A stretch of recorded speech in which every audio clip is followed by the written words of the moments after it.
আসসালামু আলাইকুম, সবাইকে আবারও স্বাগতম আমার ইউটিউব চ্যানেলে। আমি মোহাম্মদ শরীফুল ইসলাম টুটুল। আজকে আমরা নবম শ্রেণীর বইয়ের প্রথম অভিজ্ঞতার আরেকটি সেশন নিয়ে আলোচনা করব এবং এর প্র্যাকটিক্যালি বিষয়গুলো দেখার চেষ্টা করব। এই ভিডিওটি যদি আপনার সামান্য একটু উপকারে আসে তবে আমার এই ভিডিওর নিচে যে লাইক বাটনটি আছে সেটাতে একটি গুতা মেরে দেন এবং আমার কন্টেন্টগুলো সহজে পরবর্তীতে পাওয়ার জন্য নিচে যে সাবস্ক্রাইব বাটন আছে সেই বাটনটিতে একটি গুতা মেরে দেন। এবং যদি আপনার ভাই বোন, বন্ধুবান্ধবী, ছাত্রছাত্রী বা আত্মীয়স্বজনদের কারোর সাথে এই ভিডিওটি শেয়ার করতে চান তবে নিচে তো একটি শেয়ার বাটন আছেই, সেটিতে একটি প্রেস করে দেন। তো আর দেরি না করে আমরা শুরু করে ফেলি আমাদের ভিডিও। Let's get start. তো আমাদের আজকের বিষয়টি হচ্ছে আজকের অভিজ্ঞতাটি হচ্ছে 1 নম্বর অভিজ্ঞতা, যার মানে হচ্ছে ডিজিটাল আগামীর প্রস্তুতি। তো এই অভিজ্ঞতার আমরা আজকে সেশন 5 থেকে কিছু জিনিসকে কভার করার চেষ্টা করব। সেশন 5-এর নাম হচ্ছে ডেটা উপস্থাপন। তো আজকের এই ভিডিওটি হবে হচ্ছে পার্ট 1 ভিডিও, কারণ এই সেশনটি শেষ করতে হলে আমাদেরকে কয়েকটি ধাপে পার হতে হবে। তার মধ্যে এটা হচ্ছে পার্ট 1, কারণ এইখানে আমাদেরকে কিছু ডাটা বা উপাত্তগুলোকে সাজাতে হবে প্রথমে, তারপর আমরা উপস্থাপনের পর্যায়তে যাব আস্তে আস্তে। তো সেশন 5টাকে আমি মূলত দুইটি পার্টে ভাগ করব। তো এটি হচ্ছে প্রথম পার্ট, ডেটা উপস্থাপন। এই ডেটা উপস্থাপনের জন্য আমাদেরকে প্রথমে একটি জরিপ করতে হবে। এখন কিছু শিক্ষার্থীদের মধ্যে প্রশ্ন আসতে পারে যে ডেটা উপস্থাপনের জন্য যে জরিপ, সে জরিপ বিষয়টি কি, আসলে কি। তো আমরা এই বিষয়ে বলতে পারি যে কোনো নির্দিষ্ট সিদ্ধান্তে পৌঁছানোর জন্য যে বিষয়ের উপর গবেষণা বা নির্দিষ্ট কিছু প্রশ্নের মাধ্যমে নির্বাচন করাকে জরিপ বলা হয়। তার মানে হচ্ছে, আমরা যদি একটি উদাহরণ দিই, যেমন ধরা যাক আমাদের শ্রেণীতে ক্লাস 7-এ অথবা আমরা যেহেতু ক্লাস 9 নিয়ে কথাবার্তা বলতেছি, তো ক্লাস 9 হিসেবে ধরা যাক, ক্লাস 9-এ কতজন মেয়ে আছে এবং কতজন ছেলে আছে সেটি একটা জরিপের মাধ্যমে বের করব। তাহলে আমরা কি করতে পারি? আমরা গণনা করতে পারি অথবা জিজ্ঞাসা করতে পারি যে কে ছেলে কে মেয়ে, অথবা আমরা গণনা করে বের করতে পারি। তো গণনা করে আমরা একটা নির্দিষ্ট সিদ্ধান্তে পৌঁছাইতে পারি যে এতজন মেয়ে আছে, এতজন ছেলে আছে। তো এইটাকে মূলত বলা হয় হচ্ছে জরিপ। তো তারপরে আরেকটি জানার বিষয় হচ্ছে জরিপ কতভাবে করা যায়, কত প্রকারে এই জরিপটা করা যায়। তার মধ্যে আমরা যদি বই অনুসারে বিবেচনা করি তাহলে আমাদের কাছে 3টি উপায় আছে জরিপ করার। প্রথমটি হচ্ছে বর্ণনামূলক পদ্ধতি বা কোনো বর্ণনামূলক বিবরণী লিখে জরিপ করা। তার মানে হচ্ছে আমরা কোনো একটা বিষয় সম্পর্কে জানার জন্য ওইটা নিয়ে গবেষণা করতে পারি এবং সেখান থেকে পাওয়া তথ্যগুলোকে একটি কাগজে সুন্দর করে লিপিবদ্ধ করতে পারি। তো সেটা হবে হচ্ছে বর্ণনামূলক জরিপ, অথবা পয়েন্ট আকারেও লিখতে পারি, সেটি হবে একটি বর্ণনামূলক জরিপ। এবং আরেকটি জরিপ হচ্ছে বহু নির্বাচনী জরিপ। বহু নির্বাচনী আমরা সবাই জানি, নৈর্ব্যক্তিক বা বহু নির্বাচনী প্রশ্ন করার মাধ্যমে জরিপ করার পদ্ধতিকে বলি হচ্ছে আমরা বহু নির্বাচনী জরিপ। তো আমরা যারা আগেও বহু নির্বাচনী পরীক্ষা দিয়েছি, ওইটা ছিল একটা বহু নির্বাচনী জরিপ পদ্ধতি। মানে হচ্ছে আমরা পুরো বছর জুড়ে ক্লাসে কি শিখছি সেটাকে বহু নির্বাচনী জরিপের মাধ্যমে আমাদেরকে শিক্ষকরা মার্কিং করতেন। তো এখন আমরা কোনো একটা বিষয় সম্পর্কে জানার জন্য জরিপ করতে পারি বহু নির্বাচনী কিছু প্রশ্নের মাধ্যমে। এবং সর্বশেষ আরেকটা পদ্ধতি আছে, এই পদ্ধতিকে বলে হচ্ছে লাইকার্ট স্কেল পদ্ধতি বা মাত্রা নির্ধারণী স্কেল বা লাইকার্ট স্কেলের মাধ্যমে জরিপ করা যায় সেই পদ্ধতি। এটির মানে কি?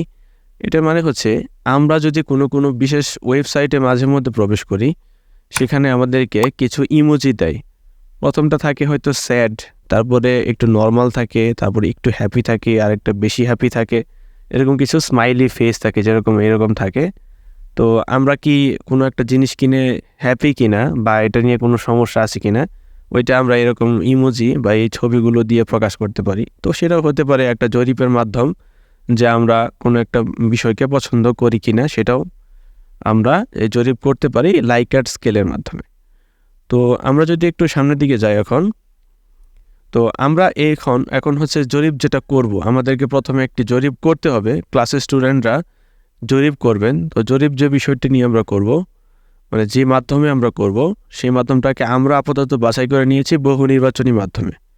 মানে শর্টকাট উপায়ে আমরা একটি বহু নির্বাচনী প্রশ্ন করব, কিছু প্রশ্ন দিব 2-3টা, সেখান থেকে কিছু উত্তর আসবে এবং আমাদের টপিকের জরিপ করা হয়ে যাবে। তো আমাদের কাছে যেহেতু এখন জরিপ করা কোনো ডেটা নেই, সেক্ষেত্রে আমরা জরিপের জন্য বহু নির্বাচনী কিছু প্রশ্ন তৈরি করব। তো আমরা যদি একটি সাধারণ জরিপের প্রশ্নগুলির দিকে খেয়াল করি, বই অনুসারে আমরা 4টি প্রশ্ন জরিপের জন্য সাজিয়েছি। তো প্রশ্ন 1 হচ্ছে, জরিপের উত্তরদাতার নাম কি? মানে যে উত্তর দিবেন জরিপে, হতে পারে একজন গার্ডিয়ান, হতে পারে একজন স্টুডেন্ট, যে উত্তর দিবেন জরিপে তার নামটাকে এখানে লিখতে হবে। দ্বিতীয় প্রশ্নটি কি হতে পারে? আপনার বাসায় কম্পিউটার বা স্মার্টফোন আছে? জিজ্ঞাসা করা হচ্ছে। তো 2টা উত্তর হতে পারে, একটা হতে পারে আছে আর একটা হতে পারে নেই, মানে 2টা থেকে যে কোনো একটা উত্তর একজন দিবে। তো তৃতীয় প্রশ্নটি থাকবে, ইন্টারনেট পড়াশোনার সাহায্য করে, এর সাথে আপনি একমত নাকি একমত নই, সেই জিনিসটা উত্তর দিবেন। আপনি একমত থাকলে একমত দিবেন, না থাকলে না দিবেন। এবং আরেকটি প্রশ্ন থাকবে, আমি আমার সন্তানকে পড়াশোনার জন্য ইন্টারনেট ব্যবহারে উৎসাহ দেই, এর সাথে আপনি একমত নাকি একমত নই। তো এরকম 4টি প্রশ্ন আমরা জরিপের জন্য সাজাবো এবং জরিপের জন্য আমরা সাজিয়ে সেগুলো আমরা আমাদের আশেপাশের লোকদের কাছ থেকে জরিপটা করে নিয়ে আসবো শ্রেণীতে, এবং করে নিয়ে আসার পরে সেই জরিপ থেকে পাওয়া যে তথ্যগুলো, কে কে কী উত্তর দিয়েছে, সেগুলোকে আমরা উপাত্ত আকারে সাজাবো। তো জরিপের তথ্য সাজানোর মাধ্যম, আমরা যে জরিপ করে যে প্রশ্নের উত্তরগুলো পাবো, সেগুলোকে আমাদের তো অবশ্যই সাজাতে হবে, যেগুলো নিয়ে আসবো। যদি আমরা হাতে কলমে খাতায় সাজাই, সেক্ষেত্রেও আমরা কিছু ছক বানিয়ে, কেউ উত্তর হ্যাঁ দিল, কেউ উত্তর না দিল, তার নাম কি, এরকম কিছু ছক আমরা নিজেরাও বানাবো। তো সেই ক্ষেত্রে আমরা যদি কম্পিউটার ব্যবহার করে জরিপের তথ্যগুলোকে সাজানোর ব্যবস্থা করি, সেই ক্ষেত্রে আমরা কিছু সফটওয়্যার ব্যবহার করে সেগুলোকে সাজাতে পারি। তো তার মধ্যে কিছু বিখ্যাত 2টি সফটওয়্যার হলো, একটি হচ্ছে গুগল স্প্রেডশিট, যেটা আইকনটা দেখতে অবশ্যই এরকম।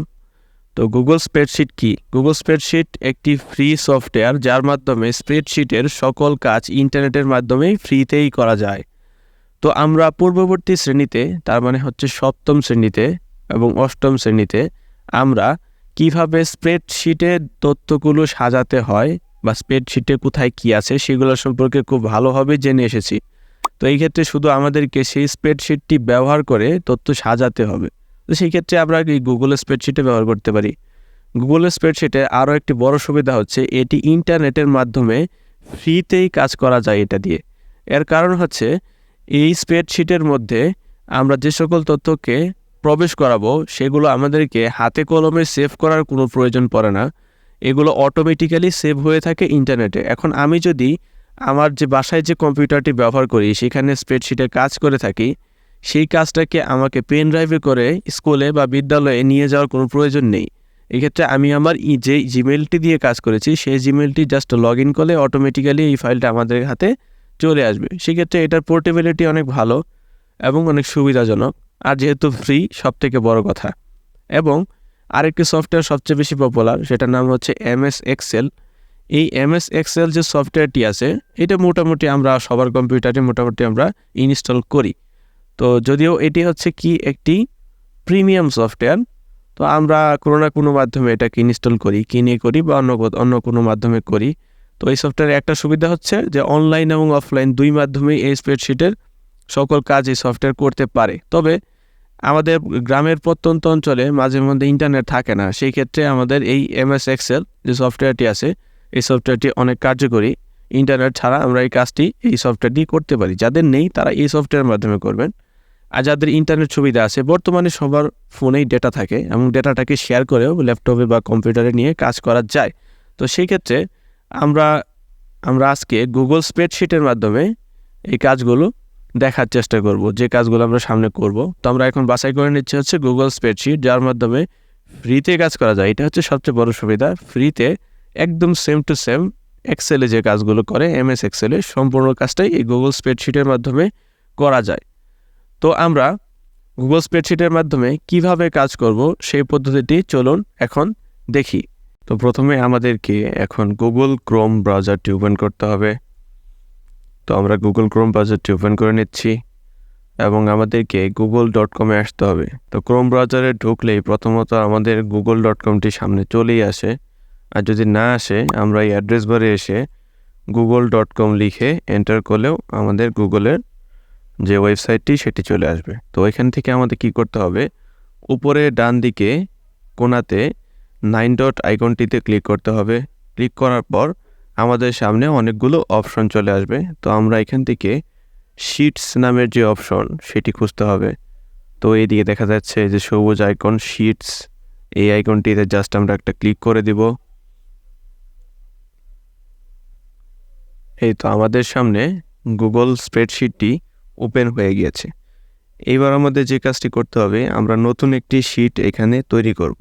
তো গুগলের যে কোনো সফটওয়্যারে কাজ করার নিয়ম তো একই। আমরা জাস্ট ব্ল্যাঙ্ক স্প্রেডশিট এই বাটনটিতে বা প্লাস আইকনটিতে একটি ক্লিক করব। তো আমাদের সামনে একটি নতুন স্প্রেডশিট ওপেন হয়ে গেল। তো উপরের দিকে আমরা এই যে আনটাইটেল স্প্রেডশিট লেখা, এই জায়গাতে হচ্ছে আমরা আমাদের স্প্রেডশিটের নাম দিব। তো আমরা এটা কেটে দিয়ে একটা নাম দিচ্ছি, কিছু একটা নাম দিলাম, আপনি আপনার মতো একটা নাম দিবেন। তো আমি কি করব, এই জায়গায় এসে এখন আমাদের লেখাগুলোকে শুরু করব। তো আমরা মোটামুটি সবাই স্প্রেডশিট চালানো জানি অথবা এক্সেলের কাজগুলো জানি। তো এখানেও সেম টু সেম তাই, আপনি উপরে তাই দেখতে পারবেন। জাস্ট আমরা লেখা শুরু করব। তো বই অনুযায়ী আমরা যে জরিপটা করব বা জরিপের ডাটাগুলোকে সাজিয়ে লিখব, সেই নিয়ম অনুযায়ী তো আমাদেরকে 4টি প্রশ্ন করার কথা ছিল। তো প্রথম প্রশ্নটি ছিল যে উত্তরদাতার নাম কি। তো এই ক্ষেত্রে আমরা উত্তরদাতার জন্য একটি কলামকে বাছাই করলাম, মানে এই কলামটি। তো পরের কলামে হচ্ছে আমরা অন্য একটি প্রশ্নের জন্য বাছাই মানে লিখবো আর কি, সেটা হচ্ছে বাসায় কম্পিউটার বা স্মার্টফোন আছে কিনা।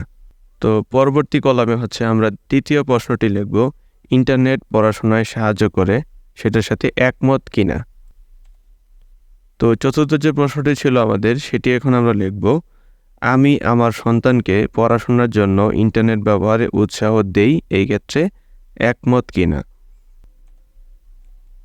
তো এই 4টি প্রশ্ন লেখার পরে আমাদের যে কাজটি করতে হবে সেটা হচ্ছে এই 4টির উত্তরগুলো যে এসেছে 4টি প্রশ্নে, সেগুলোকে সাজিয়ে এই জায়গায় লিখতে হবে। তার আগে আমরা একটু ফরম্যাটিং করে নিব। আমাদের প্রশ্নটা কিন্তু অনেক বড়, কিন্তু দেখা যাচ্ছে শুধু সামনের অংশটুকু। তো আমরা কি করব, এইটাকে র্যাপ করব। র্যাপ করার জন্য আমাদের যে কাজ করতে হবে, ধরেন এইটা হচ্ছে বাসায় কম্পিউটার বা স্মার্টফোন আছে কিনা, এই লেখাটা অনেক বড়, জাস্ট এই ঘরের ভিতরে আমরা চাচ্ছি পুরো লেখাটাকে আটে দেওয়ার জন্য। সেক্ষেত্রে এই ঘরটাকে সিলেক্ট করব। সিলেক্ট করে এসে আমরা যাব হচ্ছে ফরম্যাট যে অপশনটি আছে সেখানে যাব। সেখান থেকে আমরা র্যাপিং নামের যে অপশনটি আছে সেই অপশনে যাব। গিয়ে এখানে মাউস নিলেই আরও 3টা অপশন আসবে। তো এখানে আমরা র্যাপ নামের যে বাটনটি আছে মাঝখানে, জাস্ট এটাতে একটা ক্লিক করে দিব। অটোমেটিক এই ঘরের ভিতরে আমাদের প্রশ্নটি এঁটে যাবে। তো সেমভাবে পরের গোলার জন্য করার জন্য আমাকে কি করতে হবে, জাস্ট এটার উপর ক্লিক করব। ক্লিক করে এসে আমরা ফরম্যাটে যাব, এখান থেকে র্যাপিং তারপর র্যাপ, এইটাতেও ক্লিক করব, ফরম্যাটে যাব, র্যাপিং তারপর র্যাপ। তো এইভাবে হচ্ছে আমাদের 3টি প্রশ্নকেই আমরা এখানে সাজিয়ে নিলাম। তো এবার আমরা উত্তরগুলোকে নিচে সাজিয়ে দিব।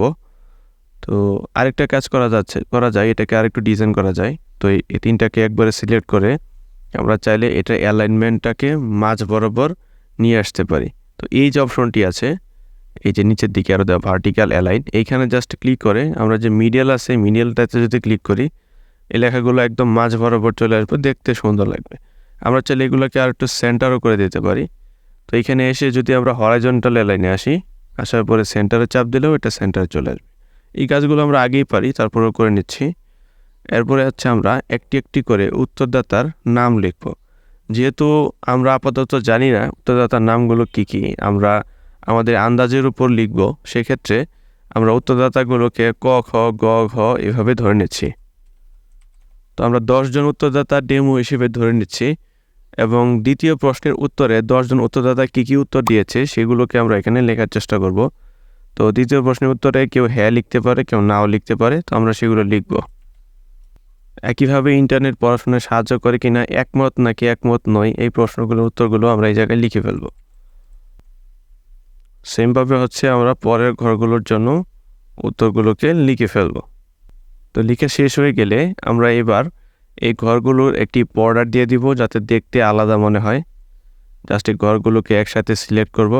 সিলেক্ট করে আমরা এইখানে আসব, এই যে বর্ডার্স, জাস্ট এটাতে একটা ক্লিক করে প্রথম যে অপশনটি আছে অল বর্ডার্স, এটাতে জাস্ট একটা ক্লিক করে দিব। তাহলে আমাদের লেখার চারপাশে বর্ডার চলে আসলো। তো আমাদের এই যে লেখাগুলো একদিকে চলে আসে, মানে লেফটে আছে, চাইলে আমরা এটাকে সেন্টার অ্যালাইনও করতে পারি। এই কলামকে সিলেক্ট করতে পারি অথবা সবগুলোকে একসাথে সিলেক্ট করে জাস্ট এগুলোকে আমরা সেন্টার করে দিব, হরাইজন্টালি সেন্টার। তাহলে দেখতে আমাদের এরকম সুন্দর একটি ছকের মতো দেখা যাবে। তো এই ছিল হচ্ছে আমাদের প্রথম পার্ট ভিডিওর, যে কিভাবে আমরা আমাদের জরিপ থেকে পাওয়া ডাটাগুলোকে সাজিয়ে একটি স্প্রেডশিটের ভিতরে লিখব। তো আমরা দ্বিতীয় পার্টে এখান থেকে জরিপ করব, মানে হচ্ছে কতজন উত্তর দিল হ্যাঁ, কতজন উত্তর দিল না, এগুলাকে আবার পার্সেন্টেজ মানে শতকরা হারে প্রকাশ করব এবং সেখান থেকে একটি চার্ট বের করে ভিজুয়ালি দেখার চেষ্টা করব। তো সেটা কিভাবে করব তার জন্য পরবর্তী ভিডিওর জন্য একটু অপেক্ষা করুন। আমি এই ভিডিওর পরপরই এই পরবর্তী ভিডিওটা আপলোড করে দিব। ঠিক আছে, সবাইকে ধন্যবাদ ভিডিওটা এতক্ষণ দেখার জন্য। জাযাকাল্লাহ খাইরান।